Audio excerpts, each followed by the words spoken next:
ಓಂ ಸರ್ವಮಂಗಳಮಾಂಗಲ್ಯೆ ಶಿವೆ ಸರ್ವಾರ್ಥ ಸಾಧಿಕೆ ಶರಣ್ಯೇ ತ್ರ್ಯಂಬಕೆ ದೇವಿ ನಾರಾಯಣಿ ನಮೋಸ್ತುತೆ. ಓಂ ಶಾಂತಿ ಶಾಂತಿ ಶಾಂತಿ. ನಾವು ಶ್ರೀಮದ್ ದೇವಿ ಮಹಾತ್ಮೆ ಪುರಾಣದ ಬಗ್ಗೆ ವಿಚಾರ ಮಾಡ್ತಿದ್ವಿ. ಈ ವಿಚಾರದಲ್ಲಿ 6 ಅಧ್ಯಾಯಗಳು ಪೂರ್ತಿ ಮಾಡ್ಕೊಂಡಿದ್ದೀವಿ. ಈಗ 7ನೇ ಅಧ್ಯಾಯದಲ್ಲಿ ದೇವಿ ಮಹಿಷಾಸುರನ ಇನ್ನೊಬ್ಬ ಮಂತ್ರಿ ಇರ್ತಾನಲ್ಲ, ಬಿಡಾಲನನ್ನು ಸಾಯಿಸುವ ಚರಿತ್ರೆ ಬರುತ್ತೆ. ಶೂರಳೂ ಶ್ರೇಷ್ಠ ದೇವಿಯೂ ಆದ ಮಹಾಲಕ್ಷ್ಮಿಯು ಶಿವನ ತ್ರಿಶೂಲದಿಂದ ಹೆಚ್ಚಿನ ದುಷ್ಟನಾದ ಬಿಡಾಲನನ್ನು ರಣದಲ್ಲಿ ಈ ಅಧ್ಯಾಯದಲ್ಲಿ ಸಂಹಾರ ಮಾಡ್ತಾಳೆ. ಇಲ್ಲಿ ವಿಚಾರ ಮಾಡಬೇಕು, ಬಿಡಾಲ ಅಂದರೆ ಯಾರು ಅಂತ. ನಮ್ಮ ಶರೀರದಲ್ಲಿ ಬಿಡಾಲ ಯಾರಿರ್ತಾನೆ ಅಂದರೆ ಮೋಹ, ರಾಗ. ಯಾವುದ್ರ ಮೇಲೆ? ಸಿರಿ, ಸತಿ, ಸುತಾದಿಗಳು, ಸಂಪತ್ತಿನ ಮೇಲೆ, ಹೆಂಡತಿ ಮಕ್ಕಳ ಮೇಲೆ, ನನ್ನದೆಂಬ ಭ್ರಾಂತಿ ಅಥವಾ ದುರಭಿಮಾನವೇ ಮೋಹವೆನಿಸುವುದು. ಸಂಸಾರಿಕ ಮೋಹದಲ್ಲಿ ಸಿಕ್ಕುವ ಆಸ್ತಕನಾದವನು ಬಿಡಾಲನು. ಮಮಕಾರದಿಂದ ಮಿಕ್ಕಿನ ಬಂಧು ಉಂಟೆ, ರಾಗಂದಿ ಬೇರಿನ್ನು ಭಗಬೀಜಮುಂಟೆ. ಸಿರಿಸತಿ ಸುತಾದಿಗಳೆಲ್ಲ ನನ್ನದೆಂಬ ಮೋಹ ಹೆಚ್ಚಾದಂತೆ ದುಃಖ ಹೆಚ್ಚಾಗುವುದು ಇದೇ ಭವಕ್ಕೆ ಕಾರಣ. ಮುಖ್ಯವಾಗಿ ಈ ಮಮಕಾರ ಅನ್ನೋದು, ಅದಕ್ಕೆ ಇಲ್ಲಿ ವಿಚಾರ ಮಾಡಬೇಕು.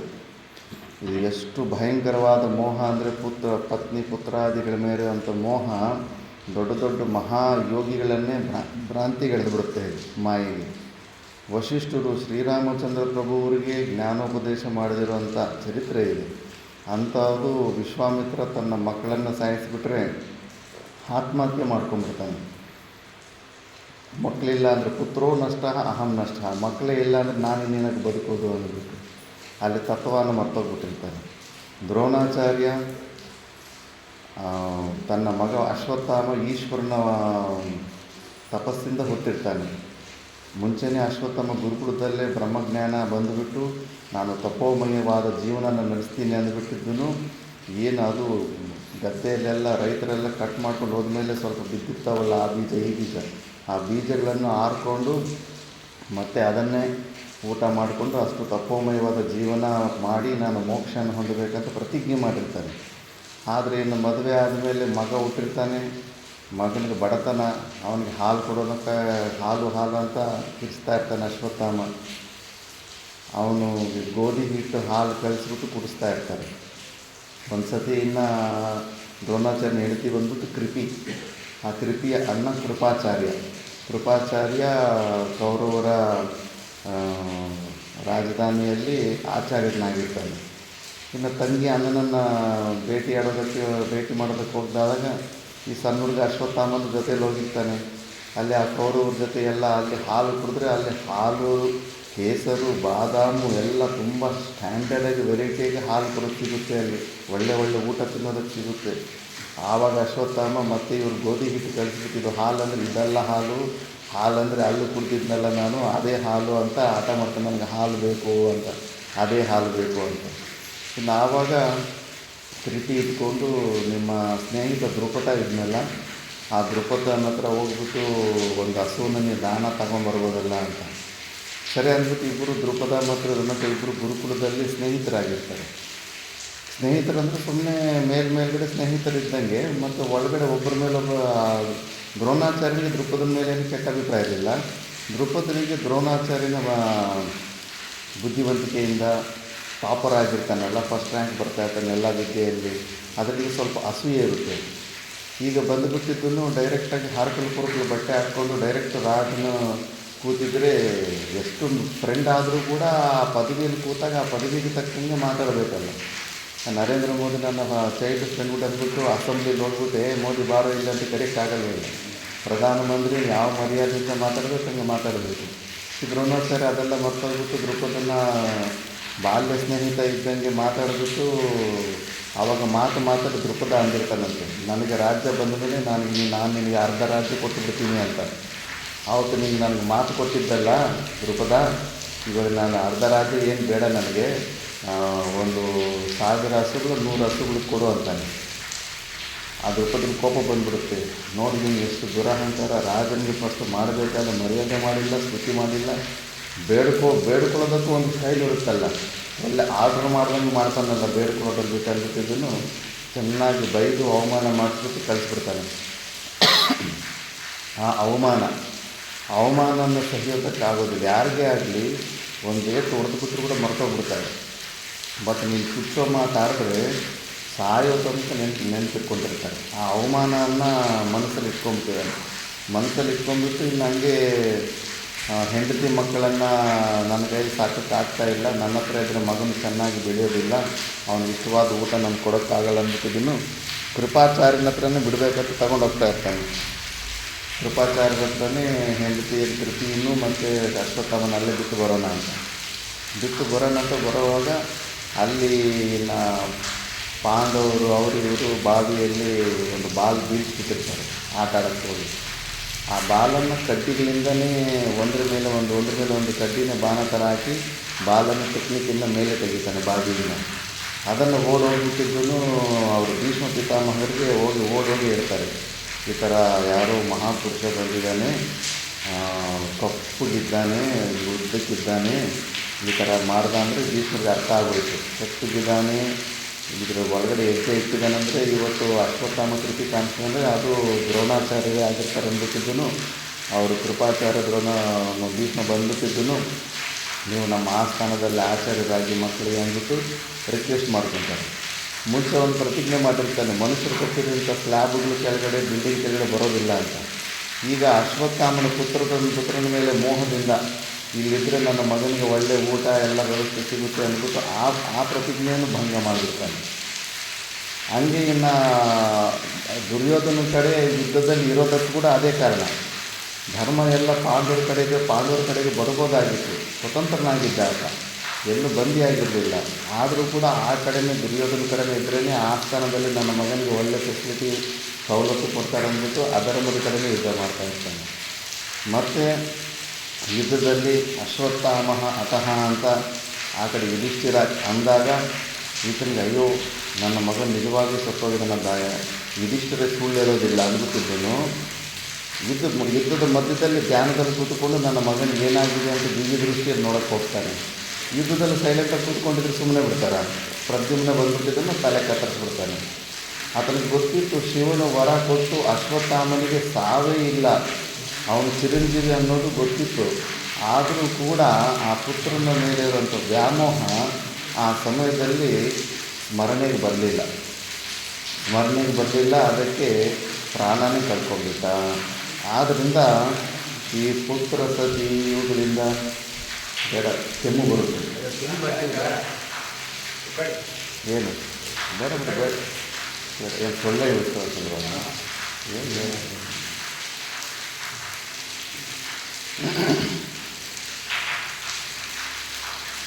ಆ ಥರ ದ್ರೋಣಾಚಾರ್ಯರು ಕೂಡ ಪುತ್ರ ವ್ಯಾಮೋಹದಿಂದ ಹಂಗೆ ಯೋಗ ಭ್ರಷ್ಟರಾಗಿರ್ತಾರೆ. ಇಲ್ಲಾಂದರೆ ಅವರು ಆ ಜನ್ಮದಲ್ಲಿ ಮೋಕ್ಷವನ್ನು ಹೊಂದಬಹುದಾಗಿತ್ತು. ಹೋಗಲಿ ಅಶ್ವತ್ಥಾಮ ಅವನು ಎಷ್ಟು ಬುದ್ಧಿವಂತ ಅಂದರೆ ಮೊದಲೇ ಈಶ್ವರನ ಅಂಶದಿಂದ ಹುಟ್ಟಿರ್ತಾನೆ. ದ್ರೌಪದಿ ವಸ್ತ್ರಾಭರಣೆ ನಡೆದಾಗ ಆ ಸಭೆಯಲ್ಲಿ ಇಬ್ಬರೇ ತಡೀತಾರೆ, ಒಂದು ವಿಕರ್ಣ, ಇನ್ನೊಂದು ಅಶ್ವತ್ಥಾಮ. ಇಲ್ಲ, ಇದು ನೀವು ಮಾಡ್ತಾ ಇರೋದು ಕರೆಕ್ಟ್ ಅಲ್ಲ, ತಪ್ಪು ಅಂದ್ಬಿಟ್ಟು ಅಷ್ಟು ಧೈರ್ಯ, ಅಷ್ಟು ಧರ್ಮದಿಂದ ಇರ್ತಾನೆ ಅಶ್ವತ್ಥಾಮ. ಅದಕ್ಕೆ ಅವನಿಗೆ ಬ್ರಹ್ಮಾಸ್ತ್ರ ಕೂಡ ಕೊಟ್ಟಿರ್ತಾರೆ. ಯಾರು ಇಂದ್ರಿಯ ನಿಗ್ರಹ ಇರುತ್ತೋ, ಧರ್ಮ ಮಾರ್ಗದಲ್ಲಿ ಇರ್ತಾರೋ ಅಂಥವ್ರಿಗೆ ದೊಡ್ಡ ಅಸ್ತ್ರಗಳು ಕೊಡ್ತಾಯಿದ್ರು. ಇಲ್ಲಾಂದರೆ ಮೂರ್ಖರ ಕೈ ಕೊಟ್ಬಿಟ್ರೆ ಸುಮ್ಮನೆ ಹೆಂಡತಿ ಕಾಫಿ ಸರಿಯಾಗಿಟ್ಟಿಲ್ಲ ಅಂದರೆ ಹೆಂಡತಿ ಮೇಲೆ ಬಾಣ ಹಾಕ್ಬಿಡ್ತಾರೆ. ಮತ್ತು ಸಣ್ಣ ವಿಷಯಕ್ಕೂ ದೊಡ್ಡ ಬಾಂಬ್ ಹಾಕ್ಬಿಡ್ತಾರೆ ಅಷ್ಟೇ. ಆದ್ದರಿಂದ ಅಷ್ಟೊಂದು ಕರೆಕ್ಟಾಗಿದ್ದ ಅಶ್ವತ್ಥಾಮ ಅವನಿಗೆ ತಂದೆ ಮೇಲೆ ಮೋಹ, ತಂದೆಯನ್ನು ಕೊಂದುಬಿಟ್ರಲ್ಲ ಅಂದ್ಬಿಟ್ಟಿದ್ದನು. ತಂದೆ ಮೇಲೆ ಕೊಂದವ್ರ ಮೇಲೆ ಸೇಡು ತಗೋಬೇಕಂದ್ಬಿಟ್ಟು ಎಲ್ಲ ಅಧರ್ಮದ ಮಾರ್ಗನ ರಾತ್ರಿಯಲ್ಲಿ ಬಂದುಬಿಟ್ಟು ರಾತ್ರಿ ಯುದ್ಧ ಮಾಡೋಂಗೇ ಇಲ್ಲ. ರಾತ್ರಿಯಲ್ಲೆಲ್ಲ ಅವರು ಉಪಪಾಂಡವರು ಬಲಗಿದ್ರೆ ಬಂದ್ಬಿಟ್ಟು ಎಲ್ಲರೂ 3000 ಜನ ಕತ್ತರಿಸ್ಬಿಡ್ತಾರೆ ಮಲಗಿರೋರು ಈ ಥರ. ಮತ್ತು ಅಷ್ಟೆಲ್ಲ ಬಿಟ್ಟು ಬ್ರಹ್ಮಾಸ್ತ್ರವನ್ನೆಲ್ಲ ಹೇಳಿ ಹೆಂಗಂದರೆ ಅಲ್ಲಿ ಬಿಡೋಂಗಿಲ್ಲ. ತುಂಬಾ ಅಧರ್ಮ ಆಯಿತು ಅನ್ನೋ ಆಪತ್ತಿ, ಭಯಂಕರವಾದ ಆಪತ್ತಿ ಕಾಲದಲ್ಲಿ ಪ್ರಾಣನ ರಕ್ಷಣೆ ಮಾಡ್ಕೊಳ್ಳೋಂಥ ಸಮಯದಲ್ಲಿ ಬಿಟ್ಕೋಬೇಕಾಗುತ್ತೆ. ಅದು ಬಿಟ್ಬಿಟ್ಟು ಉತ್ತರ ಗರ್ಭದ ಮೇಲೆ ಬಿಟ್ಬಿಟ್ಟಿರ್ತಾನೆ, ವಂಶ ನಿರ್ವಂಶ ಮಾಡಬೇಕಂದ್ಬಿಟ್ಟು. ಎಲ್ಲ ಯಾಕೆ ಈಗ ತಂದೆಗೇನು ಮಗನ ಮೇಲೆ ಮೋಹ, ಮಗನಿಗೇನು ತಂದೆ ಮೇಲೆ ಮೋಹ. ಧರ್ಮ ನೋಡ್ತಾ ಇಲ್ಲ. ನಮ್ಮ ಸನಾತನ ಧರ್ಮ ಹಂಗಲ್ಲ, ಧರ್ಮನೇ ಮುಂದೆ ಇಟ್ಕೋಬೇಕು. ಆ ಧರ್ಮನ ಮುಂದೆ ಇಟ್ಕೊಂಡಿದ್ದಕ್ಕೆ ಪ್ರಹ್ಲಾದ ತನ್ನ ತಂದೆಗೆ ವಿರುದ್ಧ ಹೋದ, ವಿಭೀಷಣ ತನ್ನ ಅಣ್ಣನಿಗೆ ವಿರುದ್ಧ ಹೋದ, ರಾಮಾಂಜನೇಯ ಯುದ್ಧ, ಕೃಷ್ಣಾಂಜನೇಯ ಯುದ್ಧ, ಶಿಷ್ಯನು ಗುರುವಿಗೆ ಕೂಡ ವಿರೋಧವಾಗಿ ನಿಂತ. ಧರ್ಮನೇ ಶ್ರೇಷ್ಠ ಅನ್ನಬೇಕು. ಎಲ್ಲ ಸಂಬಂಧಗಳಿಗಿಂತ ಕೂಡ ಧರ್ಮ ಮುಂದಿಟ್ಕೋಬೇಕು. ಧರ್ಮ ಮಾರ್ಗದಲ್ಲಿದ್ದರೆ ನಾವು ಅವ್ರಿಗೆ ಸಪೋರ್ಟ್ ಮಾಡಬೇಕಷ್ಟೇ ಹೊರತು ಅಧರ್ಮದಲ್ಲಿದ್ದರೆ ಸಪೋರ್ಟ್ ಮಾಡಬಾರ್ದು. ಆದರೆ ಯಾಕೆ ಹಂಗೆ ಸಪೋರ್ಟ್ ಮಾಡ್ತೀವಿ ನಾವು ಅಂದರೆ ವ್ಯಾಮೋಹ. ನಮ್ಮ ತಂದೆ, ನನ್ನ ಮಗ, ನನ್ನ ಹೆಂಡತಿ, ನನ್ನ ಮಕ್ಕಳು ಅಂದ್ಬಿಟ್ಟು ಅವ್ರು ಕೆಟ್ಟದ್ದು ಮಾಡಲಿ ಒಳ್ಳೇದು ಮಾಡಲಿ, ನಾನು ಮಾತ್ರ ಅವ್ರ ಜೊತೆಗೆ ಇರ್ತೀನಿ ಅಂದ್ಬಿಟ್ಟು. ಅದಕ್ಕೆ ಆ ವ್ಯಾಮೋಹ ಅನ್ನೋದು ಸಿಕ್ಕಾಪಟ್ಟಿ ಭಯಂಕರವಾಗಿರುತ್ತೆ.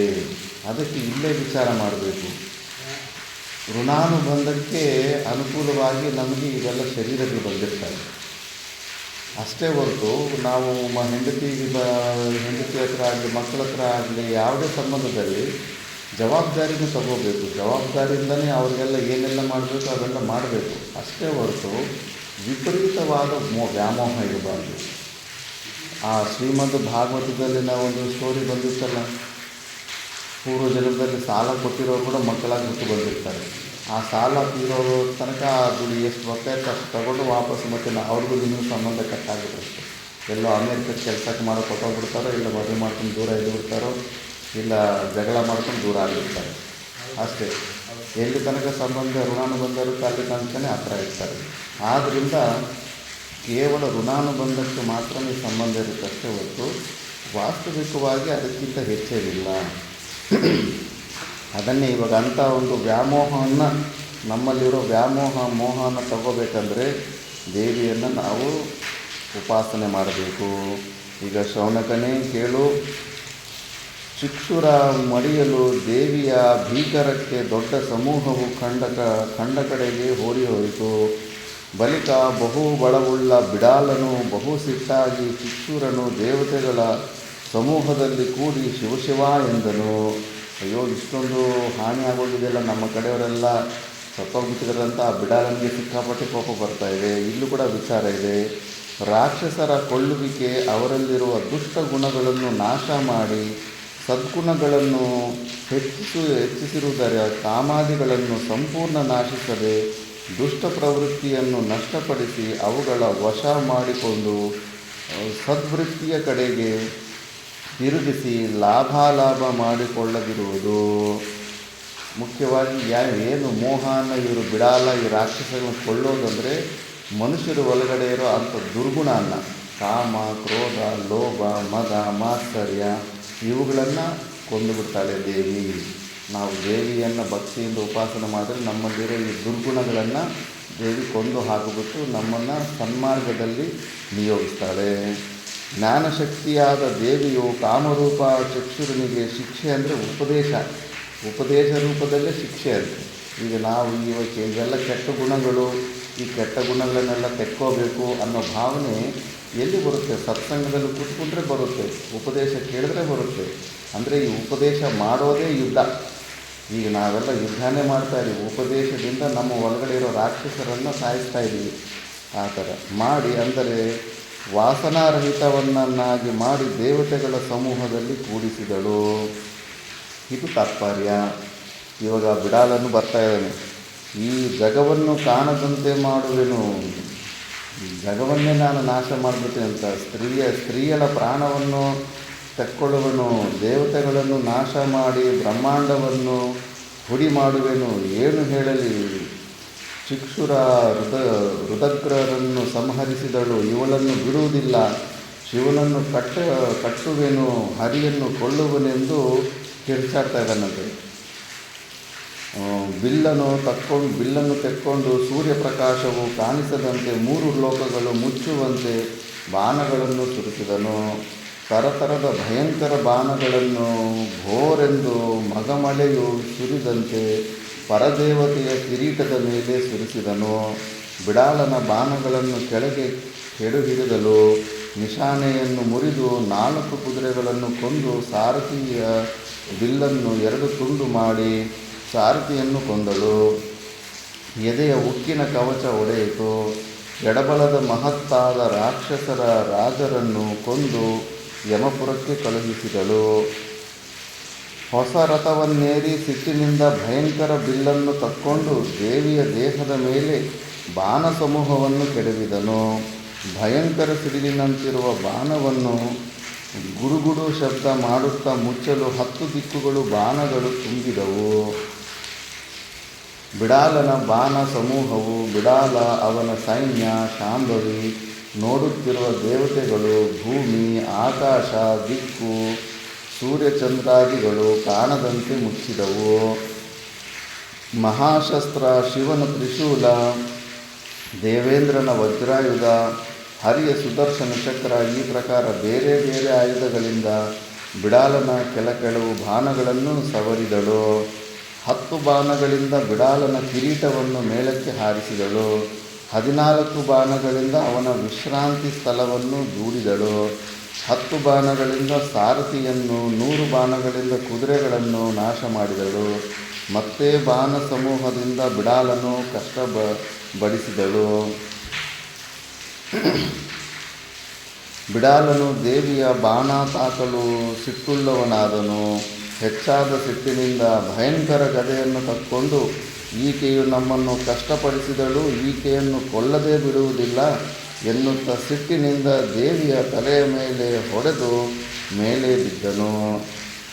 ಬಿಡಾಲನ ಗದೆಯನ್ನು ತಪ್ಪಿಸುತ್ತಾ 42 ಬಾಣಗಳಿಂದ ಅವನ ಗದೆಯನ್ನು ತುಂಡು ಮಾಡಿ ನೆಲಕ್ಕೆ ಕೆಡವಿದಳು. ಬಿಡಾಲ ಎಚ್ಚರವುಳ್ಳವನಾಗಿ ಕತ್ತಿಯನ್ನು ಹಿಡಿದು ಶಾಂಭವಿಯ ಮುಖದ ಮೇಲೆ ತಪ್ಪದಂತೆ ಸಿಟ್ಟಿನಿಂದ ಹೊಡೆದನು. ಬಾಣದಿಂದ ಕತ್ತಿಯನ್ನು ಕಡಿದು ಅವನ ಕಬ್ಬಿಣ ದಂಗಿಯ ಒಳಗೆ ಸೇರಿಸಿದಳು. ಶಕ್ತಿಯು ಕಡಿಮೆಯಾಗಿ ಭೂಮಿಯ ಮೇಲೆ ಬಿದ್ದು ಅರಳ್ಗಳಿಗೆ ಮೂರ್ಛೆ ಹೊಂದಿದನು. ಬಳಿಕ ದೊಡ್ಡ ಆನೆಯನ್ನೇರಿ ಶ್ರೇಷ್ಠ ಬಾಣಗಳಿಂದ ದೇವಿಯನ್ನು ತಪ್ಪದೇ ಹೊಡೆದನು. ಬಾಣಗಳು 10 ದಿಕ್ಕುಗಳಲ್ಲಿ ತುಂಬಿದವು. ಬಿಡಾಲನು ವೀರರಲ್ಲಿ ಬಲುಶೂರನೂ ಬಹು ಭಯಂಕರ ರಕ್ಕಸನೂ. ದೇವತೆಗಳು ರಕ್ಕಸನ ಬಾಣದಿಂದ ತಪ್ಪಿಸಿಕೊಳ್ಳಲು ಬೇರೆ ಕಡೆಗೆ ಓಡಿದರು. ಆರ್ಭಾಟ ಮಾಡಿ ಸೇರಿದನು. ಬಿಡಾಲನು ಕೂಡ ಅಷ್ಟೊಂದು ತಾಕತ್ತಿರುತ್ತೆ. ದೇವಿಯನ್ನು 100 ಸಾರೆ ಸುತ್ತಿ ಆನೆಯನ್ನು ಎತ್ತಿ ಸಿಂಹದ ಮುಖಕ್ಕೆ ಸೇರಿಸಿ ಹೆಚ್ಚಾಗಿ ಕೇಳಿದನು. ಶಾಂಭವಿಯೇ, ನೀನು ಇಲ್ಲಿ ಸಿಕ್ಕಿರುವೆ, ಎಲ್ಲಿ ಹೋಗುವೆ? ನೀವು ಸುತ್ತಾಕಿದ್ದೀವಿ ನಾವು ಈಗ ಅಂತ. ಬಿಡಾಲನು ನಿನ್ನನ್ನು ಕೊಲ್ಲದೆ ಬಿಡುವುದಿಲ್ಲ. ದೇವತೆಗಳು ಏನು ಮಾಡಿದರೂ, ನಿನ್ನನ್ನು ಎಲ್ಲಿಂದ ತಂದರೂ ಹರಿಹರರೆಲ್ಲರೂ ನೋಡುವರಾದಷ್ಟೇ, ಸುಮ್ಮನೆ ನೋಡ್ಕೊಂಡಿರಬೇಕಷ್ಟೇ, ಅವರು ನಿನ್ನನ್ನು ಬಂದು ಕಾಪಾಡೋದಕ್ಕಾಗೋದಿಲ್ಲ. ನಿನಗೆ ತಿಳುವಳಿಕೆ ಇಲ್ಲ ಎಂದು ಬಿಡಾಲನು ಆರ್ಭಟ ಮಾಡಿದನು. ಆವಾಗ ದೇವಿ, ಎಲ್ಲವೋ ಬಿಡಾಲ, ಕೇಳು, ನಿನ್ನ ಎದುರಿನಲ್ಲಿ ಸಿಕ್ಕ ನನ್ನನ್ನು ಕೊಲ್ಲುವೆಯಾ? ನೀನು ಉಳಿವೆಯಾ? ಇದು ನಮಗೆ ತಿಳಿದದ್ದು. ನೀವು ಶೂರರು, ನಾನು ಸ್ತ್ರೀಯು, ನನ್ನ ಶಕ್ತಿಯು ಎಲ್ಲಿಯದು ಎನ್ನುತ್ತಾ ಬಲು ಭಯಂಕರಳಾದ ದೇವಿಯು ಆನೆಯ ಗಲ್ಲವನ್ನು ತಿವಿದಳು. ಶಾಂಭವಿ ಕೈ ಸಾಮರ್ಥ್ಯಕ್ಕೆ ಆನೆ ಸಿಡಿಲು ಬಡಿದ ಪರ್ವತದಂತೆ ನೆಲಕ್ಕೆ ಬಿದ್ದಿತು. ಅದನ್ನು ಬಿಡಾಲನು ನೋಡಿ ಬಹಳ ಸಿಟ್ಟಿನವನನ್ನಾಗಿ ಕತ್ತಿಯನ್ನು ಹಿಡಿದು ಮೇಲೆ ಹಾರಿ ದೇವಿಯ ತಲೆಯ ಮೇಲೆ ಇರಿದನು. ದೇವಿ ಅದನ್ನು ವಜ್ರಾಯುಧದಿಂದ ಕತ್ತರಿಸಿ ಅವನನ್ನು ಶೂಲದ ತುದಿಯಿಂದ ಚಿಮ್ಮಿದಳು. ಬಿಡಾಲನು ಸೈನ್ಯದ ಆಚೆಗೆ ಬಿದ್ದು ಮತ್ತೆ ಎದ್ದು ಅಗ್ನಿಯಂತೆ ಸಿಟ್ಟಿನಿಂದ ತುಟಿಯನ್ನು ಕಚ್ಚಿ ಕೈಮುಷ್ಟಿಯಿಂದ ಶಾಂಭವಿಗೆ ಗುದ್ದಿದನು.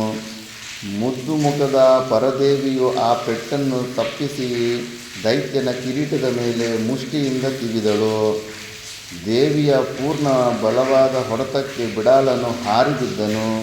ಇವನಿಗೆ ಸಮನಾರೂ ಇಲ್ಲ. ಪರದೇವಿಯ ಮುಷ್ಟಿಯ ಹೊಡೆತಕ್ಕೆ ಉಳಿದ ರಕ್ಕಸರು ಉಂಟೆ? ಇಲ್ಲವು. ಕಿರೀಟವು ಚೂರಾಯಿತು. ಮೂರ್ಛೆಯು ತೋರಿ ಬೇಗನೆ ಎದ್ದು ಸ್ತ್ರೀಯಳೇ ನಾನು ನಿನಗೆ ಮೆಚ್ಚಿದೆನೆಂದನು. ಎನ್ನಿಂದ ನೀನು ಯಾಕೆ ಸಾಯುವೆ? ನಾವೇ ಸೋತೆವು, ಜೀವದಿಂದ ಹೋಗು. ಮತ್ತೆ ಅಷ್ಟೊಂದು ವಧೆಗಳು ತಿಂದರೂ ಕೂಡ ಇವರ ಅಹಂಕಾರ ದೇವಿಗೆ ಈಗಲೂ ನೀನು ಯುದ್ಧ ಬಿಟ್ಟು ಓಡೋಗಂತಾನೆ. ನಮ್ಮೊಡನೆ ನೀನು ಯುದ್ಧ ಮಾಡಿದ್ದೇ ಹೆಚ್ಚಿನದು, ಅದಕ್ಕೆ ನಾನು ಮೆಚ್ಚಿದ್ದೇನೆ.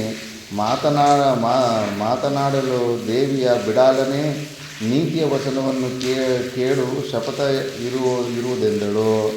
ಹೇಳೋ ಬಿಡಾಲನೇ, ಏನು ಮಾಡಲಿ? ನೀನು ಮೆಚ್ಚಿ ಅಪ್ಪಣೆ ಕೊಟ್ಟ ಬಳಿಕ ನಾನು ಹೋಗಬೇಕೋ? ಆದರೆ ನಾನು ಪ್ರತಿಜ್ಞೆ ಮಾಡಿರುವೆನು, ಮಹಿಷನ ಎಲ್ಲ ಬಲಸಹಿತ ಕೊಂದು ಹೋಗುವನೆಂಬ ಮೂಲ ಕಾರಣದಿಂದ ಇರುತ್ತಿರುವೆನು. ಎನ್ನ ಪ್ರಜ್ಞೆಯು ಕೈಗೂಡಿದರೆ ಆ ಬಳಿಕ ಹೋಗುವುದು ಯೋಗ್ಯವು. ಮಹಿಷನು ಉಳಿದಿರುವನು, ನೀನು ಉಳಿದಿರುವೆ. ಹೋಗುವುದು ಹೇಗೆ? ನಿನ್ನ ಮೇಲೆ ಮಹಿಷನು ಆಣೆ ಇದೆ. ನಿನ್ನ ಮನಸ್ಸಿಗೆ ಬರುವುದೋ ಹೇಗೆ? ನೀನೇ ಹೇಳು. ನನ್ನ ಸುಖಾನುಭವವು ಹೇಗಿರುವುದೋ ಹಾಗೇ ಆಗುವುದು ಎಂದು ವಿಷ್ಣುವಿನ ಬಿಲ್ಲಿನಲ್ಲಿ 7 ಬಾಣಗಳನ್ನು ಹೂಡಿ ಅವನಿಗೆ ಹೊಡೆಯಲು ಅವನ ಅವಯವಗಳಲ್ಲಿ ಸೇರಿದವು. ಬಿಡಾಲನು ಅದನ್ನು ಸಹಿಸಿಕೊಳ್ಳುತ್ತಾ, ಇವಳನ್ನು ಕೊಲ್ಲಬೇಕೆಂದರೆ ಸಾಯುವುದಿಲ್ಲ, ಅದಕ್ಕೇನು ಉಪಾಯವೆಂದು ಆಲೋಚಿಸುತ್ತಾ ಬ್ರಹ್ಮಶಕ್ತಿಯನ್ನು ಎತ್ತಿದನು. ನಂದೀಶನೇ, ಕೇಳೆಂದು ಶಿವನು ಹೇಳುವನಾದನು. ಶಾಂಭವಿಯು ನಕ್ಕು ಶಿವನ ತ್ರಿಶೂಲದಿಂದ ಬಿಡಾಲನ ಎದೆಗೆ ತಿವಿದಳು. ಅದನ್ನು ತಡೆದುಕೊಳ್ಳಲಾರದೆ ಪ್ರಾಣವನ್ನು ಬಿಟ್ಟನು. ರಾಕ್ಷಸರು ಅದನ್ನು ನೋಡಿ ದುಃಖಿಸಿ, ಈಕೆಯ ಪ್ರಾಣವನ್ನು ತಕ್ಕೊಂಡು ಹದ್ದು ಕಾಗೆಗೆ ಬಲಿ ಕೊಡಿರಿ ಎನ್ನುತ್ತಾ ಬಿಡಾಲನ ಸೈನ್ಯವು ಮುತ್ತಿತು. ಇಲ್ಲಿ ಸ್ವಲ್ಪ ವಿಚಾರ ಬರ್ತಾ ಇದೆ. ಬಿಡಾಲ ಅಂದರೆ ಮೋಹ. ವಿಜಯ ಯಾವವು ನಿನ್ನಿಂದ ಹುಟ್ಟಿ ನಿನ್ನನ್ನು ಎಂದೂ ಅಗಳುವುದಿಲ್ಲವೋ? ಅಂದರೆ ನಮ್ಮದು ನಿಜವಾದ ಸಂಪತ್ತು ಏನು ಅಂದರೆ ನಮ್ಮ ಸ್ವರೂಪ. ನಮ್ಮನ್ನು ಬಿಟ್ಟು ಹೋಗಬಾರ್ದು. ನಮ್ಮದೇ ಆ ನಿಜವಾದ ಸಂಪತ್ತಾದರೆ ನಮ್ಮನ್ನು ಬಿಟ್ಟು ಒಂದು ಕ್ಷಣವೂ ಹೋಗಬಾರ್ದು. ಆದರೆ ಅವು ನಿನ್ನವೆಂಬುದು ಯೋಗ್ಯವು. ಶರೀರ, ಸಿರಿ, ಸತಿ, ಸುತಾದಿಗಳು ನಿನ್ನವಾಗಿದ್ದರೆ ನಿನ್ನನ್ನು ಬಿಟ್ಟು ಎಂದೂ ಅಗಳುತ್ತಿದ್ದಿಲ್ಲ. ಅಗಳುತ್ತಿರುವುದರಿಂದ ಅವು ನಿನ್ನವಲ್ಲ. ಇವೆಲ್ಲ ಕೂಡ ಬಿಟ್ಟು ಹೋಗ್ತಾ ಇದ್ದಾವಲ್ಲ. ಶರೀರನೂ ನಮ್ಮನ್ನು ಬಿಟ್ಟು ಹೋಗ್ತದೆ, ಸಂಪತ್ತು ಬಿಟ್ಟು ಹೋಗ್ತದೆ, ಹೆಂಡತಿ ಬಿಟ್ಟು ಹೋಗ್ತಾಳೆ, ಮಕ್ಕಳು ಬಿಡ್ತಾರೆ, ಎಲ್ಲರೂ ನಮ್ಮನ್ನು ಬಿಟ್ಟು ಹೋಗ್ತಾರೆ. ಆದ್ದರಿಂದ ಇದು ನಮ್ಮ ಸ್ವರೂಪವಲ್ಲ. ನಮ್ಮದಲ್ಲದೇ ಇರೋವಂಥ ವಸ್ತು ಮೇಲೆ ನಾವು ಯಾಕೆ ಮೋಹ ಇಟ್ಕೋಬೇಕು ಅಂತ. ಆದ್ದರಿಂದ ಅಗಲುವಿಕೆಯಿಂದ ದುಃಖ ಉಂಟಾಗುವ ಕಾರಣ ಅವು ನನ್ನವೆಂದು ನಂಬಬೇಡ. ಬಂಗಲೆ, ಮಾರ್ಗ, ರೈಲ್ವೆ, ಸಂತೆ, ನಾಟಕಾದಿಗಳಲ್ಲಿ ಕೂಡಿದವರಂತೆ ಹಿಂದಿನ ಜನ್ಮದ ಅಲ್ಲಲ್ಲಿ ರೈಲ್ವೆ ಸ್ಟೇಷನಲ್ಲಿ ಒಂದೇ ಟ್ರೈನಲ್ಲಿ 5,000 ಜನ ಹೋಗ್ತೀವಿ. ಎಲ್ಲ ಒಟ್ಟಿಗೆ ಹೋಗ್ತಿದ್ದೀವಿ ಅಂದರೆ ಅದಕ್ಕೂ ಯಾವುದೋ ಒಂದು ಕಾರಣ ಇದೆ, ಪ್ರಾರಬ್ಧ ಇದೆ. ನಾವೆಲ್ಲರೂ ಒಂದೇ ಸತಿ ಟ್ರೈನಲ್ಲಿ ಹೋಗಬೇಕು ಅಂದ್ಬಿಟ್ಟು. ಒಂದು ವೇಳೆ ಒಂದೇ ಸತಿ ಎಲ್ಲರೂ ಸಾಯಬೇಕಂತಿದ್ರು ಕೂಡ ಹಂಗೆ ಒಂದೇ ಬಸ್ಸಲ್ಲಿ ಹತ್ತಿರ್ತೀವಿ. ಆ ಬಸ್ಸು ಬಿದ್ದು ಒಂದೇ ಸತಿ ಹೋಗ್ಬಿಟ್ಟಿರ್ತೀವಿ. ಪ್ರತಿಯೊಂದು ಜಾಗದಲ್ಲೂ ಒಂದು 4 ಜನ ಒಂದು ಜಾಗದಲ್ಲಿ ಸೇರ್ತಿದ್ದೀವಿ ಅಂತ ಋಣಾನು ಬಂದಾನೆ. ಆದ್ದರಿಂದ ಈ ಜನ್ಮದಲ್ಲಿ ಕೂಡಿರುವರು ಕೊಳ್ಳುವ ಋಣ ತೀರಿದಾಕ್ಷಣ ಅಗಲಿ ಹೋಗುವರು ಅಷ್ಟೇ. ನಾವು ಎಲ್ಲಿ ತನಕ ಒಟ್ಟಿಗೆ ಸೇರಿರ್ತೀವಂದರೆ ಋಣಾನುಬಂಧ ಇರೋ ತನಕ ಅಷ್ಟೇ. ಯಾವತ್ತು ನನಗೂ ನಿನಗೂ ಋಣ ಕಟ್ಟಾಗಬೇಕು ಮತ್ತು ಇರೋದಿಲ್ಲ, ದೂರ ಹೋಗ್ಬಿಡ್ತಾರೆ. ಮಕ್ಕಳು ಕೂಡ ಅಷ್ಟೇ. ತಂದೆ ತಾಯಿಗಳು ಚೆನ್ನಾಗಿ ಕಷ್ಟಪಟ್ಟು ಓದಿಸು, ಎಲ್ಲ ಅಮೇರಿಕಾಗೆ ಅಲ್ಲಿ ಓದಿಸ್ತಾರೆ. ಅಮೇರಿಕಾಗೆ ಅವನು ಓದನಂದರೆ ಆಗೋಯ್ತು, ಇದು ಋಣ ಕಟ್ಟಾಗೋಗಿದೆ. ಅಲ್ಲಿ ಹೋದ ಮೇಲೆ ಮತ್ತೆ ಯಾವಾಗಲೂ 3 ವರ್ಷಕ್ಕೆ ಒಂದು ಸತಿ 6 ವರ್ಷಕ್ಕೆ ಒಂದು ಸತಿ ಬರ್ತಾನೆ. ಇವ್ರಿಗೆ ಸುಮ್ಮನೆ ನಮ್ಮ ಮಗ ನಮ್ಮ ಹತ್ರ ಇದ್ದಾನೆ ಅಂತ ಅನ್ನಿಸ್ತಾ ಇರುತ್ತೆ ಅಷ್ಟೇ. ಅವನು ಆಲ್ರೆಡಿ ಋಣ ಕಟ್ ಮಾಡ್ಕೊಂಡು ಹೊಟ್ಟೋಗ್ಬಿಟ್ಟಿದ್ದಾನೆ. ಮತ್ತು ಈ ಕಡೆ ಬರೋದೇ ಇಲ್ಲ, ಅಲ್ಲೇ ಸೆಟ್ಲಾಗ್ಬಿಡ್ತಾರೆ. ಅಷ್ಟೇ ಋಣಾನುಬಂಧ ಇರೋ ತನಕನೇ ಮಕ್ಕಳಾಗಲಿ ಹೆಂಡತಿ ಯಾರ ಜೊತೆಲಿ ಇರ್ತಾರೆ ಮತ್ತು ಯಾವುದೋ ಒಂದು ಕಾರಣದಿಂದ ದೂರ ಆಗಿರ್ತಾರೆ ಅಷ್ಟೇ ಹೊರತು ಅದಕ್ಕಿಂತ ಹೆಚ್ಚು ಮೋಹ ಇಟ್ಕೋಬಾರದು. ದೇವಿಯೇ ಲೀಲಾ ಮಾತ್ರದಿಂದ ಜಗದ್ರೂಪಳಾಗಿರುವುದರಿಂದ ಶರೀರೇಂದ್ರಿಯಾದಿಗಳು ಶರೀರಕ್ಕೆ ಸಂಬಂಧಿಸಿದ ಸಿರಿಸತಿ ಸುತಾದಿಗಳು ದೇವಿಯವು ಆಗಿರುವವು. ಅವು ನನ್ನವೆಂದರೆ ಅದನ್ನು ಕದ್ದಂತಾಗಿ ದೇವಿಯ ದ್ರೋಹಿ ಎನಿಸಿ ನರಕಕ್ಕೆ ಗುರಿಯಾಗುವನು.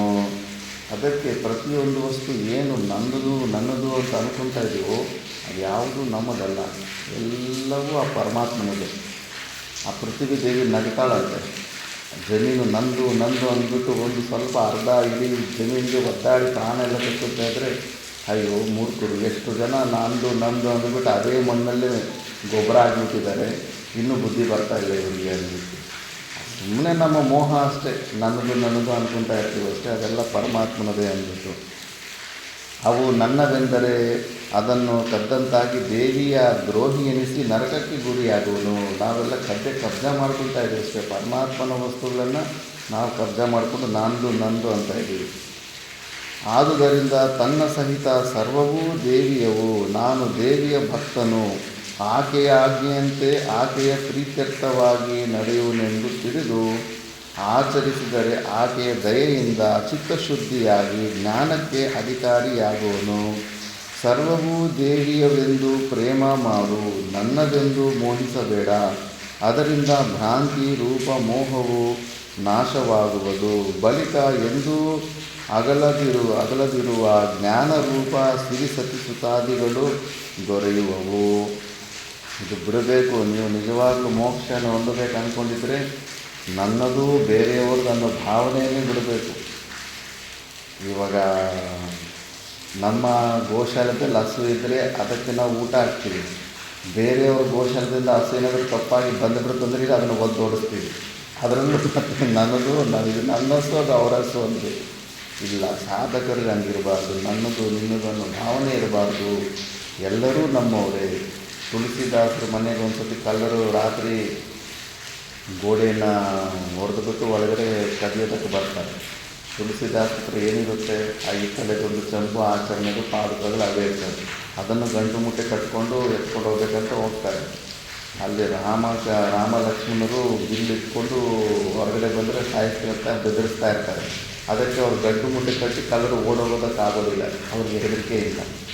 ಬೆಳಗ್ಗೆ ತುಳಸಿದಾಸರು ನಿದ್ದೆ ಎದ್ದೇ ಬಿಡ್ತಾನೆ. ನಿದ್ದೆ ಎದ್ದು ಅರ್ಥ ಆಗ್ಬಿಡ್ತೀವಿ ಇವರು ಕಳ್ಳರು ಅಂದ್ಬಿಟ್ಟು. ಓಂ ಸೇನಾನಾಂ ಪತಯೇ ನಮೋ ನಮಃ ಅಂತ ರುದ್ರಾಭಿಷೇಕದಲ್ಲಿ ಮಂತ್ರ ಬರುತ್ತೆ. ಕಳ್ಳರ ಪತಿಯೇ ಅಂತ ಕೂಡ ಅಲ್ಲಿ ಸ್ಥಿತಿ ಮಾಡ್ತಾರೆ. ಸಾಕ್ಷಾತ್ ಈಶ್ವರನೇ ಬಂದಿದ್ದಾನೆ ಅನ್ನೋ ಥರ ಕಳ್ಳರಲ್ಲೂ ಈಶ್ವರನೇ ನೋಡ್ಕೊಂಡಿದ್ದಾನೆ. ಮತ್ತೆ ಮಾತಾಡ್ತಾನೆ, ಅಯ್ಯೋ ಇಷ್ಟು ಕಷ್ಟಪಟ್ಟು ಗಂಟು ಮುಟ್ಟೆ ಕಟ್ಕೊಂಡಿದ್ದಾರೆ, ಎತ್ಕೊಂಡು ಓಡೋಗೋದಾಗಿತ್ತಲ್ಲ, ಯಾಕೆ ಇಲ್ಲೇ ಎದ್ಬಿಟ್ಟಿದ್ದಾರೆ ಅಂತ ಕೇಳ್ತಾರೆ.